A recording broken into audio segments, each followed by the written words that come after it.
एक समय की बात है। करण नाम का एक लड़का अपने माता पिता के साथ मुंबई जैसे बड़े शहर में रह रहा था। करण के माता पिता बहुत ही ज्यादा गुस्सैल और घमंडी थे, जिनकी आसपास के लोगों से बिल्कुल बनती नहीं थी। इसी बीच एक दिन करण अपने माता पिता से बात करते हुए उन्हें अपनी प्रीता नाम की गर्लफ्रेंड के बारे में बताता है। कहता है कि माँ, मैं उस लड़की से बहुत प्यार करता हूँ। हम दोनों एक दूसरे को काफी लंबे समय से जानते हैं। अब हमने फैसला किया है कि हम एक दूसरे के साथ घर बसा लेंगे। बस इस शादी से पहले मैं आप दोनों की इजाजत लेना चाहता हूँ। राखी और महेश को लगा कि करण ने अगर लड़की को पसंद किया है तो जरूर लड़की बहुत ही अमीर होगी, इसलिए दोनों ही शादी के लिए मान जाते हैं और कुछ समय बाद ही करण और प्रीता की शादी हो जाती है। अब प्रीता बहू बनकर राखी और महेश के घर आ चुकी थी, लेकिन जब राखी और महेश को पता चला कि वो एक गरीब परिवार की लड़की है जो दहेज के तौर पर अपने मायके से कुछ नहीं लाई, तो दोनों ने पहले दिन से ही अपनी बहू पर अत्याचार करने शुरू कर दिए थे, जिससे करण अनजान था।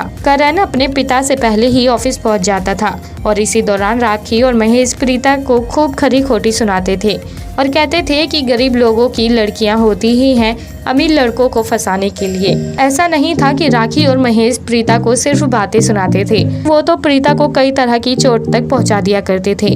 कभी डंडे से उसकी पिटाई करते तो कभी दिनों दिनों तक उसे खाना तक नहीं देते थे, जिसकी वजह से प्रीता के हालात बिगड़ने शुरू हो गए थे। ये एक रात करण प्रीता से पूछता है कि तुम्हें क्या होते जा रहा है, चेहरे पर देखो कितने निशान हैं, तुम मुझे कुछ बताती क्यों नहीं हो।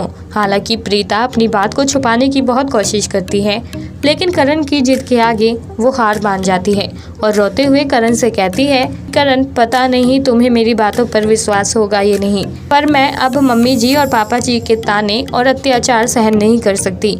माना कि मैं एक गरीब परिवार की लड़की हूँ, लेकिन इसका मतलब ये तो नहीं है कि मुझे मान सम्मान की जरूरत नहीं है।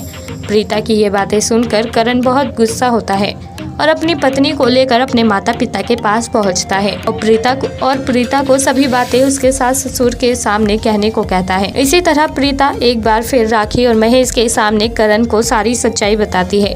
अब राखी और महेश अपना झूठ और ज्यादा नहीं छुपा सकते थे, जिसकी वजह से उनका सर सम से नीचे झुक गया था। तभी करण कहता है कि प्रीता अपना घर परिवार छोड़कर यहाँ आई है, उसके लिए ये घर नया है। भले ही वो गरीब हो, पर उसने इस परिवार के लिए क्या कुछ नहीं किया।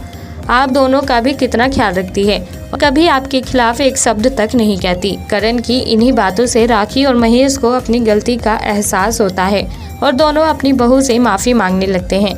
इसी तरह प्रीता अपने सास ससुर को माफ़ कर देती है और सभी साथ मिलकर एक बार फिर खुशहाल जीवन व्यतीत करना शुरू कर देते हैं। तो दोस्तों, कैसी लगी आपको आज की हमारी ये कहानी? आप हमें कमेंट बॉक्स में कमेंट करके ज़रूर बताएं और साथ ही ऐसी और दिलचस्प कहानियाँ सुनने के लिए आप हमारे चैनल को सब्सक्राइब करना ना भूलें।